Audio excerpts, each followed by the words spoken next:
Chapter 10 Night Peanut. Jack opened his eyes, then he opened his fist. He stared at the moonstone in his hand. It was clear and smooth. It almost seemed to glow. "We're home," said Annie. Squawk. Annie and the mouse were looking out the window.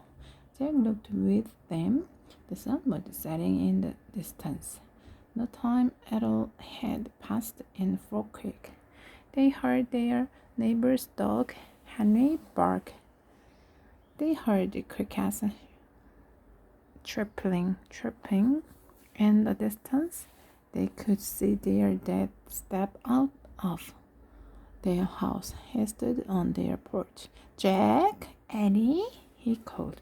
"Time for dinner. Coming!" Annie shouted. Jack went back on his heel. He looked at the moonstone again. "I guess we have to one of the 4 things," he said. "We'll look for the other 3 tomorrow." And he said. Jack nodded. They had a lot more work to do. He put the moonstone in his pocket.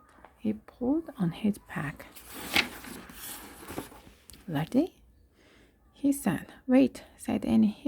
She took off one of her sneakers. She pulled off her sock. Then she put her sneakers back on. "What are you doing?" said Jack. "I'm making a bed," she said. "What bed?" "You know, for Peanut to sleep in." Annie picked up the mouse.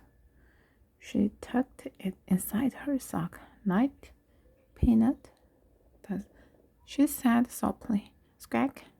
"Oh, brother," said Jack. Annie held the mouse close to Jack. "Kissed up. Good night, Jack," she said. "Don't be silly," he said. "Let's go." "Thank you for helping us," Annie said to the mouse. She put Peanut gently down on the glowing end. She pulled Morgan's message out of her porch and put it next to the mouse. "See you tomorrow," she said. Then she started down the ladder. Jack stared at the mouse. He looked back at him. For a moment his dark eyes looked old and wise. "Come on, Jack," called Annie. Jack kissed its tiny head. "Night, night, Peanut," he whispered.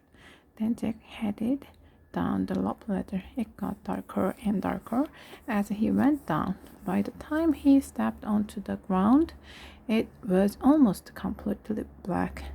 "Where are you?" said Jack. "Here," said Annie. Her hand bumped his. He took it. "Careful," he said.